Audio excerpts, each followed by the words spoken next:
오늘 우리가 읽은 본문의 말씀은 천국에서 큰 자가 누구인가에 관한 제자들의 질문으로부터 시작이 됩니다. 로마의 식민 통치를 받고 있던 당시 유대인들에게 통일 왕국의 회복은 정치적으로 가장 큰 이슈 중에 하나였습니다. 유대인들은 서럽고 눈물나는 식민 생활이 아닌 다윗 왕 때와 같은 그 옛날 번영하고 번성하였던 그날을 꿈꾸고 다시 그날이 회복되기를 소망하고 있었습니다. 로마의 압제로부터 그들을 해방시켜줄 다윗 왕과 같은 또 다른 왕을 기다리고 있었습니다. 많은 사람들과 제자들은 왕으로 오신 예수님이 그들의 통치자가 되어서 그들에게 회복을 약속해 줄 것을 기대하였습니다. 그리고 제자들은 예수님의 그 통치가 임할 때에 자신들이 과연 어떤 쇠를 누리게 될 것인가에 관하여서 관심을 기울였습니다. 오늘 본문의 질문은 제자들의 그런 관심과 또 그런 욕심으로부터 시작됩니다. 예수님은 하나님 나라에 대해 이해가 부족한 제자들에게 조금은 그들이 알아듣기 어려운 그리고 또 힘든 대답을 주십니다. 예수님이 말씀하시길 너희가 돌이켜 어린아이들과 같이 되지 아니하면 결단코 천국에 들어가지 못하리라. 그러므로 누구든지 이 어린아이와 같이 자기를 낮추는 그이가 천국에서 큰 자니라. 아멘. 예수님은 돌이켜 어린아이와 같이 되라고 제자들에게 말씀하셨습니다. 이 돌이켜라는 말을 보면요, 잘못된 생각이나 잘못된 생활의 방식을 버리고 바꾸어 변화하는 것을 이야기합니다. 영어에서는 이 문장을 표현하기 위해서 change와 become이라는 단어를 가지고 왔습니다. 예수님은 제자들의 질문에 단순히 답을 주시는 것에서 그치지 아니하시고 교훈을 주시는 것에서만 그치지 아니하시고 그들의 삶에 끊임없는 변화와 돌이킴을 요구하셨습니다. 어린아이와 같이 되기 위해선 지금 우리가 가진 이 신앙의 태도와 습관을 바꾸고 변화시키는 것이 필요합니다. 오늘은 어린이 주일입니다. 우리가 어린아이들이 가지고 있는 그들만의 그 특징을 함께 나누면서 예수님의 말씀처럼 천국에 합당한 자로 우리의 신앙을 돌이키는 결단이 있는 이 자리가 되었으면 좋겠습니다. 오늘의 말씀의 이해를 위해서 여러분의 머릿속에 어린아이에 대한 이미지가 필요합니다. 지금 잠시 여러분의 머릿속에 떠오르는 어린아이 한 명을 한번 생각해 보시면 좋을 것 같아요. 그 아이가 여러분의 자녀여도 상관이 없고요. 손자나 손녀, 이웃 아니면 그것도 아니면 저희 주일학교 어린이 중에서 자꾸 어린아이들을 한 명을 딱 집어서 생각해 보시기 바라요. 그리고 그 아이를 정하시고 그 아이의 이미지를 오늘 여러분의 마음과 생각 속에 두시고 하나님이 주시는 말씀의 은혜를 함께 나누어 가길 원합니다. 자, 그러면 다 한 명씩 정하셨나요? 다 정하셨어요? 네, 우리 신영자매는 누구를 생각하고 있어요? 봄이요. 네, 맞아요. 저렇게 어린 아이들을 한번 생각하시면 되겠어요. 자, 그럼 이제 제가 여러분께 질문을 드리도록 하겠습니다. 지금 여러분이 생각하시는 그 어린 아이 중에 아버지의 집을 떠나서 홀로 스스로 생계를 꾸려나가면서 혼자 생활하는 어린아이가 있나요? 좀 우스운 질문이죠. 아마도 자신의 의지와 상관없이 부모님을 잃거나 부모님을 잃지 않는 그런 어린 아이 중에서 홀로 아버지의 집을 떠나 생활하는 아이는 아무도 없을 것입니다. 그리고 제가 이 질문을 드렸을 때 웃으신 분들이 있으신데 아유, 뭐 말도 안 돼. 그런 이상한 질문을 하지? 라고 생각을 하셨다면 여러분 잘하신 것입니다. 왜냐하면 여러분의 그 생각이 예수님이 어린아이를 통해 우리에게 주시고자 하시는 가르침에 같이 닿아 있기 때문입니다. 너무나도 당연해서 우리가 한 번도 깊이 생각해보지 않아서 그렇지 어린아이는 분명히 아버지의 집에 있어야 합니다. 예수님께서는 우리에게 어린아이와 같이 되지 않으면 하나님 나라에 결단코 들어갈 수 없다고 이야기하고 계십니다.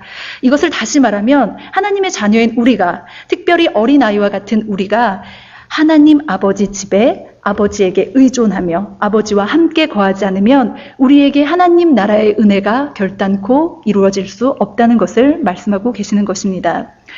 하나님의 자녀된 우리, 아버지의 집에 아버지와 함께 거하여야 합니다. 왜냐하면 아버지의 집에 있을 때에 우리는 비로소 아버지를 만나기 때문입니다. 관계에 있어서 이 만남이라는 것은 굉장히 중요합니다.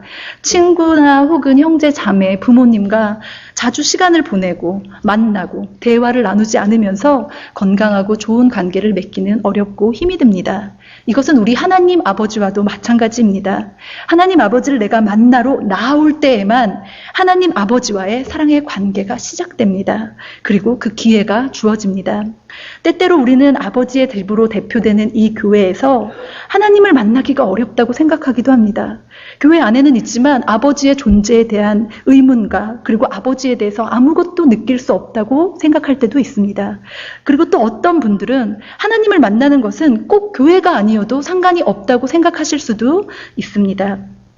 그러나 여러분, 하나님의 말씀을 보시기 바랍니다.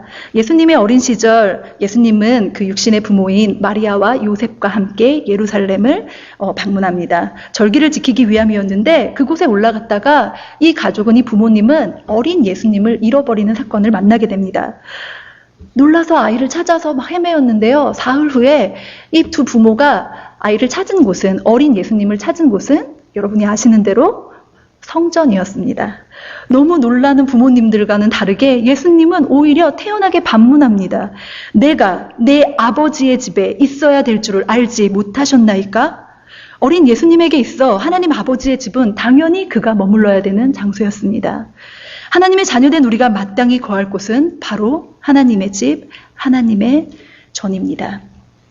어린 예수님께서 그러하셨듯이 우린 하나님의 집에 하나님과 함께 거하며 하나님을 만나야 합니다.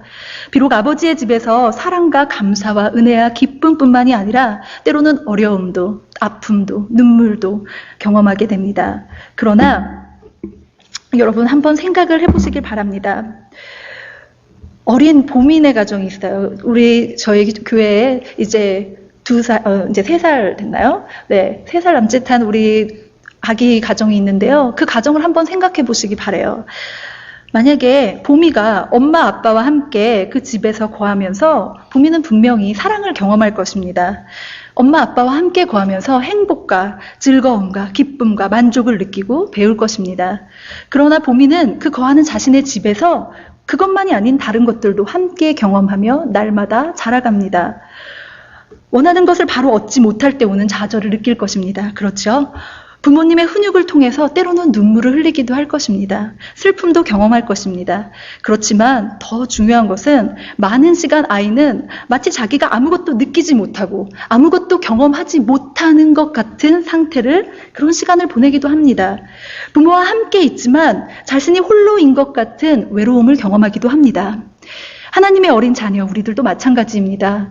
교회 안에서 아버지를 통해 좋고 기쁜 것을 경험하기도 하지만 더불어 우리는 눈물도 슬픔도 아픔도 좌절도 배우게 됩니다. 그리고 때로는 철저히 내가 하나님 앞에 홀로인 것 같은, 아버지의 집 앞에는 있지만 나는 여전히 외로운 것 같은 하나님의 부재를 경험하기도 합니다. 여러분, 그렇다면 그 집은 잘못된 것입니까? 그 집은 잘못된 것인가요? 아닙니다. 어린아이에게 있어 아버지의 집은 그 모든 것을 경험하기에 합당합니다. 왜냐하면 그 모든 과정 속에 아이의 보호자인 아버지가 함께 있기 때문입니다. 아이의 기쁨에 더한 기쁨으로 함께하는 아버지, 아이의 아픔 앞에 눈물로 가슴을 쓸어내는 아버지가 아이의 곁에는 있습니다. 그리고 아이가 홀로 아버지의 뜻하는 바를 이룰 때까지 손을 내밀고 싶어도 내밀지 못하고 그저 애타는 마음으로 기도하고 기다리는 그 아버지가 아이의 곁에 보호자로 있기 때문에 아버지의 집은 언제나 아이에게 안전합니다. 여러분, 제가 언젠가 저희 교회 한 청년과 식사를 하면서 대화를 나눈 적이 있었습니다. 대화 도중에 제가 그 청년에게 물었습니다. 요즘 교회 생활은 어떠니? 하고 이제 물었어요. 저는 그냥 가볍게 안부처럼 물었는데 그 청년의 대답은 꽤 진지했어요. 그 친구가 대답하기에, 전도사님, 솔직히 쉽지는 않습니다. 그런데 제가 얼마 전에 오두막이라는 책을 읽었는데 그 책을 보니까 딸의 죽음으로 인해서 마음과 영혼에 큰 상처를 입은 아빠가 다시 그 사고의 현장인 오두막 안으로 들어가서 그곳에서 하나님을 만나고 새로운 위로와 은혜를 다시 입는 것을 읽게 되었습니다. 솔직히 저도 쉽지는 않지만 지금 이 어려움 속에서 내가 할 수 있는 것, 그저 아버지 하나님의 그 오두막 안에라도 거하자. 그거라도 하자. 그러면 내가 언젠가는 위로도 은혜도 다시 받을 수 있지 않을까 하는 생각을 하며 한 주 한 주 교회에 나옵니다. 그게 지금 제가 할 수 있는 최선입니다. 라고 이야기를 하는 것을 들었습니다. 여러분, 제가 그 이야기를 나누고 참 은혜를 받았습니다. 왜냐하면 어렵고 힘들고 얻는 것이 없다면 포기하고 나오지 않는 것이 사람의 이치가 아닙니까? 그게 바로 이 세상을 살아가는 어른들의 이치입니다. 그런데 어린 아이들은요, 비록 아버지의 집에서 자신이 아무것도 얻지 못한다 하더라도 아버지만을 의지하는 그 낮은 마음으로 아버지의 집에 아버지와 함께 거하기를 기뻐합니다. 왜입니까? 그것은 너무나도 간단합니다. 그분이 내 아버지이기 때문입니다. 아버지의 집에서만 내 아버지를 만날 수 있기 때문입니다. 아버지만의 나의 진정한 인생의 보호자가 되시기 때문입니다. 여러분, 저는 어려움 속에서 이 아버지의 집에 거하고자 부단히 수고하고 노력했던 한 사람을 여러분에게 소개하고 싶습니다. 이 사람은 누가복음 6장에 나오는데요. 그의 이름은 바로 오른손 마른 사람이었습니다. 베드로, 안드로, 야고보, 요한 여러 가지 훌륭하고 멋진 이름이 너무 많이 있는데 성경은 그런 특별한 이름이 아닌 이 사람을 그저 오른손 마른 사람이라고 칭하고 있습니다. 성경이 왜 굳이 그의 이름을 소개하지 않았을까요? 여러 가지 이유가 분명히 있겠습니다. 그렇지만 그 중에 하나는 성경이 다른 것도 아닌 그가 가진 그 장애와 그가 가진 어려움, 그가 가진 아픔에 초점을 맞추고 싶었던 것 같습니다. 성경에서는 손이 마른 이 장애를 손의 혈액순환이 제대로 이루어지지 않아서 손이 자기 기능을 하지 못하고 근육을 쓸 수 없는 상태를 말하곤 합니다. 그리고 성경이 보도하듯이 이 사람은 오른손을 쓸 수 없는 상태에 이르렀습니다. 외경 중에 어떤 곳에서는 이 사람이 손으로 먹고 사는 일을 하는 석공이었다고 보도하기도 합니다. 자, 그럼 여러분 이제 한번 생각을 해보시기 바랍니다. 손으로 돌을 쪼개고 다듬는 일을 해서 돈을 버는 석공이 오른손을 쓸 수 없다는 것은 단순히 그의 손이 마름만을 의미하지는 않습니다. 오른손이 말랐다는 것은 더 이상 그 자신이 원하는 것을 기능적으로 할 수 없는 꿈의 메마름을 의미합니다. 손이 말랐다는 것은 그가 더 이상 손을 이용해 무언가를 만들고 돈을 벌 수 있는 일을 할 수 없다는 경제의 메마름을 의미합니다. 손이 메말랐다는 것은 당시 가진 장애를 죄와 연결시켜서 바라보던 사람들과의 관계의 메마름을 의미합니다. 그는 아마도 정신적인 문제로, 경제적인 문제로, 또 관계적인 문제로, 그리고 또 자신이 왜 이런 병에 걸려서 이렇게 힘든 시간들을 보내야만 하는지에 대한 영적인 문제로 단순히 손의 메마름이 아닌 생활의 모든 것에서 메마름을, 궁핍을, 결핍을 경험했을 것입니다. 그러나 여러분, 우리는 그의 질병이 아닌 그 질병 속에서 그가 어디에 있었는가를 주목해야 합니다. 성경은 보도합니다. 그는 바로 회당의 아버지의 집에 있었다고 이야기하고 있습니다. 하나님에 대한 서운한 마음들, 사람들의 그 따가운 시선들, 자신 안에 있는 내면의 갈등들을 뒤로하고 그는 결코 쉽지 않은 그 자리, 하지만 마땅히 있어야 할 그 자리로 나아갔습니다.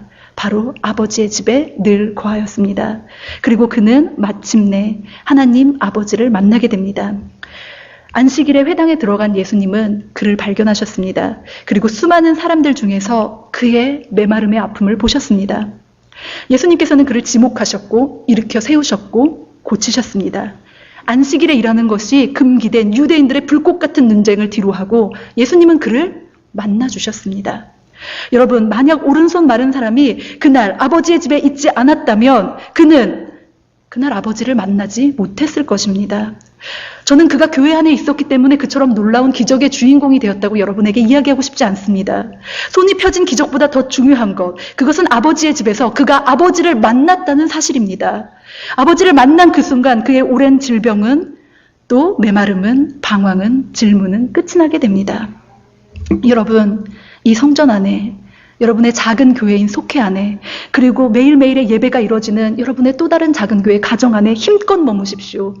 어린아이가 아버지의 집에 아버지와 함께 있는 것은 지극히 당연한 일입니다. 하나님의 어린 자녀 우리는 아버지의 집안에서 아버지를 만나는 은혜를 받아 누려야 합니다. 두 번째로 어린아이의 특징은 아버지에 대해서 절대적인 믿음을 가지고 있다는 것입니다. 어린아이들의 눈에 아버지라는 존재는 한없이 따뜻하기도 하면서 또 무엇이든지 할 수 있는 슈퍼맨과 같은 그런 존재이죠. 어린아이들은요, 내 아빠가 사회적으로 아니면 경제적으로 무엇을 할 수 있는지 없는지에 대한 것을 머릿속으로 계산하지를 않습니다. 때때로 저도 아이들을 키우다 보면 그 부모에 대한 그들의 한없이 순수하고 무궁무진한 절대적인 믿음 앞에 감동되어질 때가 한두 번이 아닙니다. 그런데 반대로 또 내가 아이들에게 무엇을 해줄 수 있는지, 내가 아이들에게 무엇을 해줄 수 없는지를 내 머릿속 계산으로 너무 잘 알고 있는 저는 곤란할 때도 한두 번이 아닙니다. 그리고 또 내가 아무리 노력해도 해줄 수 없는 그것 앞에 마음이 한없이 무너지기도 합니다. 이것은 이 세상을 살아가는 모든 부모의 마음일 것입니다. 그러나 여러분, 우리의 하나님 아버지, 그분에게는 능치 못한 일이 없습니다.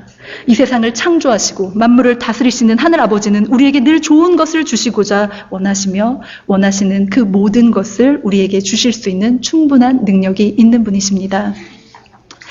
아이들은 내 아버지가 할 수 없는 것이 있다는 생각을 전혀 하지 않습니다. 아이들은 내 아버지는 보이지 않는 것도 보이게 할 수 있다는 마음, 없는 것도 있게 할 수 있다는 마음을 가지고 있습니다. 이것이 어린 자녀된 아브라함이 고백했던 그의 믿음입니다. 내 하나님 아버지, 없는 것을 있는 것 같이 부르시는 내 하나님 아버지. 이것이 믿음입니다, 여러분. 믿음, 자신들은 할 수 없지만 내 아버지는 무엇이든지 할 수 있다고 믿는 마음. 이것이 예수님께서 제자들에게 교훈하신 바로 낮은 마음입니다. 오늘 우리는 그 믿는 마음에 대한 진정한 회복이 필요합니다. 오늘을 살아가는 우리는 날마다 어려운 일을 봅니다. 난리에 난리 소문을 들으며 하루하루를 살아갑니다. 현대사회와 미디어는 어려움 속에 침묵하시는 하나님을 끊임없이 조롱합니다. 무소부지하시며 전지전능하신 우리의 하나님을 업신여기며 그분에 대한 우리의 믿음을 의심하게 하고 연약하게 합니다. 마치 보이지 않는 것은 세상에 존재하지 않는 것처럼 우리의 모든 것들이 보이는 현실 세계에 집중하도록 만듭니다. 그러나 여러분, 기억하시길 바랍니다. 이사야 선지자는 우리 하나님 아버지의 일하심에 대해 조롱하는 자들을 분명히 경계하고 있습니다. 이사야서 59장 1절 말씀입니다. 여호와의 손이 짧아 구원하지 못하심도 아니요 귀가 둔하여 듣지 못하심도 아니라 오직 너희 죄악이 너희와 너희 하나님 사이를 내었고 저희 죄가 그 얼굴을 가리워서 너희를 듣지 않으시게 함이니. 그리고 이사야서 59장 전체를 통해서 이사야 선지자는 그들을 멸망으로밖에 이끌 수밖에 없었던, 하나님이 침묵하실 수밖에 없었던 그들의 패악한 죄악을 일일이 나열하고 있습니다. 여러분들이 읽어보시면 알겠지만 그 죄악의 모습이 참으로 내 죄의 모습과 닮아 있어서, 그 죄악의 모습이 참으로 나의 가족의 죄의 모습과 닮아 있어서, 그 죄악의 모습이 참으로 우리 공동체의 모습과 닮아 있어서 가슴을 치게 됩니다. 여러분, 또 예수님은 마태복음 24장을 통하여서 마지막 때를 교훈하고 계십니다. 마태복음 24장 5절입니다. 많은 사람이 내 이름으로 와서 이르되 나는 그리스도라 하여 많은 사람을 미혹해 하리라. 난리와 난리의 소문을 듣겠으나 너희는 삼가 두려워 말라. 이런 일이 있어야 하되 끝은 아직 아니니라. 민족이 민족을, 나라가 나라를 대적하여 일어나겠고 처처의 기근과 지진이 있으리니 이 모든 것이 재난의 시작이니라. 여러분, 우리는 그저 하나님이 예비하신 마지막 때의 한 부분을 살아나가고 있는 것입니다. 우리 나라 안에서, 지역 안에서, 교회 안에서, 가정 안에서 우리가 만나는 크고 작은 어려움들은 너무나도 많은 이유들 때문입니다. 우리의 죄악 때문일 수도 있습니다. 예수님이 말씀하시는 것처럼 종말 역사의 한 부분일 수도 있습니다. 하나님이 우리를 훈련하시는 손길일 수도 있습니다. 그러나 여러분, 그것보다 더 중요한 것은 그 모든 일들은 하나님의 무능함과 연약함으로 인하여서 일어나는 일이 아니라는 것입니다. 하나님의 능력의 손이 짧아 고난 속에서 우리를 건져내지 못하셔서 일어나는 일이 아니라는 것입니다. 오늘을 살아가는 우리들, 하나님 아버지에 대한 강하고 담대한 믿음이 필요합니다. 어떠한 환경 속에서도 절대 흔들리지 않는 아버지에 대한 견고한 믿음이 필요합니다. 하나님 아버지에 대한 절대적인 신뢰가 필요합니다. 그 회복을 원하십니다. 디즈니 애니메이션 중에서요, 여러분 알라딘이라는 영화가 있습니다. 많은 분들이 알고 계실 텐데요. 원래는 중동 지역의 천일야화라는 민속 설화 중에 하나인데요. 이것을 소설로 또 영화로 만들어서 지금까지 많은 어린이들에게 사랑을 받고 있습니다. 알라딘의 신기한 모험을 다룬 이 영화에는요, 자스민이라는 공주가 나오는데요. 하루는 이 알라딘이 날르는 양탄자를 타고서요, 자스민 공주를 방문합니다. 너무 신기하죠. 날아다니는 양탄자라니 있을 수도 없어요. 근데 그걸 타고 자스민 공주한테 가는 거예요. 그러니까 이 공주가 그걸 보고 깜짝 놀라요. 그리고 어떻게 그 위에 있을 수 있죠? 라고 물어봅니다. 알라딘에게. 그랬더니 알라딘이 한번 타보실래요? 하고 그 양탄자로 공주를 초대합니다. 두려워하는 공주에게 알라딘은 다시 한번 묻습니다. Do you trust me? 나를 믿어요? 공주가 머뭇거립니다. 한 번 더 알라딘이 묻습니다. Do you trust me? 나를 믿어요? 공주가 대답합니다. 네. 그리고 양탄자에 올라타게 됩니다. 어떤 일이 벌어졌을까요? 영화 속에서는요, 이 알라딘과 자스민 공주가 울려 퍼지는 그 주제곡 새로운 세계라는 그곳에 맞춰서요, 날르는 양탄자를 타고요, 전 세계를 다 다니면서 구경을 하게 됩니다. 성 안에서만 있었던 공주에게 새로운 세계가 열리는 순간이었습니다. 머리로는 이해되지 않지만 알라딘의 초대를 믿는 마음으로 받아들였을 때 자스민은 나르는 양탄자에 올라탈 수 있었습니다. 그리고 지금껏 경험하지 못한 새로운 세계를 경험하게 됩니다. 여러분, 믿음은 우리에게 이것과 같습니다. 믿음은 우리에게 새로운 세계로 나아가는 그 문을 열어줍니다.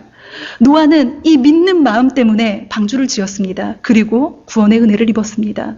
아브라함은 믿는 마음 때문에 갈 바를 알지 못하면서도 나아갔고 약속하신 땅에 이르렀습니다. 모세는 믿는 마음으로 바로에게 나아갔고 이스라엘을 이끌어내었습니다. 우리는 어떻습니까? 우리는 모두 믿는 마음으로 예수님의 부르심에 응답한 그 초대에 응답한 자들입니다. 그분의 자녀로 이 신앙의 여정을 우리는 시작하였습니다. 이 신앙의 여정이 우리에게 필요한 것은 어린아이와 같이 절대적으로 아버지를 믿는 마음입니다. 이 여정을 시작하신 이가 반드시 우리를 주 예수 그리스도의 강림하실 그날까지 견고히 하시고 이 여정을 승리로 이끌어 주시리라 믿는 그 마음, 하나님 아버지를 우리의 모든 기대 이상으로 기대할 수 있도록 믿게 하시는 그 마음, 그 믿음이 우리에게 필요합니다. 세 번째로 어린아이는 아버지의 인도하심을 기쁘게 따릅니다. 어린아이들의 모습을 아까 제가 서두에 말씀드린 것처럼 한번 생각해 보시기 바랍니다. 아이들은요, 아버지가 부모님이 이끄는 대로 참 잘 따라갑니다. 때때로 자신이 원하는 곳으로 가려고 고집을 부리기도 하고 때를 피우기도 합니다. 그렇지만 결국은 아이들은 부모님을 따라가게 돼 있습니다. 생각해보면 저도 저희 아이들이 지금보다 훨씬 어렸을 때요, 가끔 막 자기 멋대로 위험한 줄도 모르고 이쪽 저쪽으로 가려고 하는 아이들이 막 그렇게 하면요, 붙들고 있던 손을 가만히 놓습니다. 그리고 그곳은 안 된다고 얘기를 해주죠. 그리고는요, 그냥 아이를 두고요, 제가 계획한 방향대로, 우리에게 예정되어 있던 방향대로 걸어갑니다. 그러면요, 아이는 꼭 자기가 갈 곳으로 막 갈 것 같지만요, 금방 엄마, 아빠 부르면서요, 다시 부모에게로 돌아오게 되는 것을 볼 수가 있습니다. 아이들이요, 사춘기만 되어도요, 원하는 방향이 안 되는 이유를 따지고 듭니다. 그리고 청년이 되면 부모가 발길을 돌려도 고집한 방향에서 돌아오질 않습니다. 그러나 아이들은 그렇지 않습니다. 결코 혼자서 자기 끝까지 가는 법은 없습니다. 저희 가족은요, 아이들과 함께 수요일에 교회에 나와 예배를 드립니다. 아무래도 어른 예배이다 보니까 아이들이 말씀을 잘 못 알아듣기도 하고 어려움도 있는데, 저는 그냥 아이들에게 그냥 예배 안에만 있으라고 이야기를 합니다. 예배에도 훈련이 필요하다는 것을 제가 알고 있고, 또 무엇보다 예배에는 희생이 필요하다는 것을 제가 알기 때문입니다. 희생, 예배를 통해서 무언가 죽어지는 것이 없으면 온전한 예배는 없다고 성경은 우리에게 분명히 말하고 있습니다. 만약에 성령님이 아이들의 마음 안에 일하신다면 아이들이 예배를 위해서 그 놀고 싶은 마음, 까불고 싶은 마음, 장난치고 싶은 마음, 숙제하고 싶은 마음을 포기하는 그 순간, 희생하는 그 순간, 비록 알아듣는 것이 별로 없다 할지라도 아이 안에 진정한 예배가 임한다고 저는 믿고 앞으로도 계속 그렇게 믿고 싶습니다. 그러다 보니까요, 여러분, 아이들 안에요, 예배 안에는 있기는 하지만요, 끊임없이 까불고 장난치고 막 몸을 비비꼬고요, 계속 그럽니다. 화장실을 간다고 막 그러기도 하고 목마르다고 엄살 피기도 하는 일이 아주 한두 번이 아니죠. 근데 한 2달 전의 일입니다. 그날은 목사님이 요한계시록 20장에 강해가 있는 날이었습니다. 앞에 성경 봉독을 인도하시는 권사님이 말씀을 쭉 읽어내려가는데 저희 둘째 윤서 녀석이요, 엄마 잠깐만요 하는 거예요. 그래서 왜? 하니까 지금 저게 무슨 말이에요? 이렇게 묻더라고요. 그래서 이제 아이가 한국말을 하는 거는 곧잘 해도 그래도 여기서 태어나서 영어 하면서 자라다 보니까는요, 아무래도 어려운 성경 그 단어들을 한 번에 잘 알아듣지를 못해요. 그래서 그럼 영어로 한번 읽어볼까 하고 아이와 함께 봉독하신 말씀을 영어로 같이 읽어내려갔습니다. 그런데 이 녀석이요, 순간 깜짝 놀라더라고요. 그리고 완전 표정이 바뀌었어요. 제가 한번 그 말씀을 읽어보겠습니다. 요한계시록 20장 12절의 말씀입니다. 또 내가 보니 죽은 자들이 물온대소하고 그 보좌 앞에 섰는데 책들이 펴있고 또 다른 책이 펴졌으니 곧 생명책이라. 죽은 자들이 자기 행위를 따라 책들에 기록된 대로 심판을 받으니. 윤서가요, 아마 이 이야기를 듣고요, 자기 모든 행동이 하늘나라 책에 적히고 있다고 생각하니까 깜짝 놀랐나 봐요. 충격이 된 것 같아요. 그리고 또 나 이렇게 까불고 이런 식으로 예배드리다가는 나 아주 큰일 나겠구나 생각을 한 것 같아요. 그러더니 갑자기 말씀을 읽은 다음에 엄마, 저 지금 잠깐 혼자 기도할 수 있을까요? 정말 이렇게 딱 물었어요. 혼자 잠깐 기도할 수 있을까요? 그래서 그래? 왜? 하고서는 하렴 하고서 이제 기도를 하라고 그랬더니 얘가 한 번도 본 적이 없는 정말 바짝 수그리고 낮은 모습으로 엎드려서 기도를 하는 거예요. 한 2분, 3분 기도가 끝났는데 무슨 내용으로 기도했는지 전 알지 못하죠. 근데 기도를 마치더니 엄마, 나 오늘은 아무래도 저 앞에 가서 혼자 예배 드려야 될 것 같아요 하더니 두 서너 줄 앞으로 건너가서 앉아갖고 예배 끝에까지 있더라고요. 여러분, 이게요, 바로 어린아이의 모습입니다. 말씀을 읽고 갑자기 찔려가지고요, 엎드러져가지고 기도한다는 것은요, 그거는 공개적으로 다 드러내놓고 나 여태 동안 예배 잘못 드렸습니다 하는 것과 똑같습니다. 내 모습에, 내 행동에 잘못이 많았습니다, 나 죄지었습니다 하는 것과 똑같은데요, 아이들은 그것을 부끄러워하지 않습니다. 성경은 성령이 우리에게 찾아오셔서 죄를 깨닫게 하신다고 말씀하십니다. 죄를 아는 것은 바로 바른 길로 나아가는 출발입니다. 잘못된 길을 깨닫게 하시고 돌이키시는 아버지의 인도를 아이들은 절대 노여워하지도 부끄러워하지도 않습니다. 때론 잘못 가기도 하지만 아이들에게 있어 그 방향의 종착점은 어른들처럼 사람도 성공도 명예도 건강도 돈도 아닌 바로 아버지의 품입니다. 아버지의 인도하심에 맞추어 아버지의 함께 걷는 것, 그것은 어린아이들의 기쁨입니다. 그리고 여러분들도 이미 확실한 마음으로 알고 계시듯 그것은 세상의 어떤 것과도 바꿀 수 없는 아버지의 기쁨이기도 합니다. 여러분, 예수님은 오늘 말씀을 통하여서 우리에게 어린아이와 같은 마음을 가지는 자가 하나님 나라에서 큰 자가 된다고 교훈하고 계십니다. 우리는 어린아이들과 같이 아버지와의 만남이 있는 아버지의 집에 거하기를 기뻐하여야 합니다. 자신의 힘으로 혼자 설 수 없고 아버지를 의지해서만 아버지와 함께 살아갈 수 있는 그 어린아이의 삶은 예수님이 기뻐하시는 낮은 모습입니다. 또 예수님께서는 어린아이들과 같이 아버지를 절대적으로 믿는 마음을 소유하라고 말씀하고 계십니다. 나는 할 수 없지만 내 안에 계시는 아버지께서 무엇이든지 할 수 있다고 믿는 그 마음, 그 낮은 마음, 우리에게 아버지께서 이 믿음에 대한 회복을 도전하고 계십니다. 마지막으로 예수님은 우리가 어린아이와 같이 하나님 아버지의 인도하심을 참으로 기뻐하기를 바라고 계십니다. 설령 잘못된 길로 들어섰다 하더라도 언제든지 아버지의 인도하심에 따라 돌아설 준비가 되어 있는, 돌이킬 수 있는 준비가 되어 있는 어린아이의 낮은 마음이 오늘 우리에게 필요합니다. 우리는 여러분 어린이가 아닙니다. 그리고 우리는 결코 어린이로 돌아갈 수도 없습니다. 그러나 여러분, 중요한 것은요, 우리는 지금 내 육신의 나이보다 분명 젊게 살 수 있다는 것입니다. 그리고 그 젊음을 결정하는 것은 내 육신의 나이가 아니라 이 삶을 대하는 나의 태도입니다. 만일 우리가 어린아이와 같은 태도로 주님과 함께 시작한 이 신앙의 여정을 살아나간다면 우리 안에 반드시 하나님의 나라가 임할 것입니다. 그리고 우리를 큰 자라 높여주시는 하나님의 은혜를 만나게 될 것입니다. 작지만 큰 자, 아버지 없이는 살아갈 수 없는 어린아이들의 신앙을 본받아 신앙의 젊음을 잃지 않는 여러분과 제가 되기를 진심으로 바랍니다. 함께 기도하시겠습니다.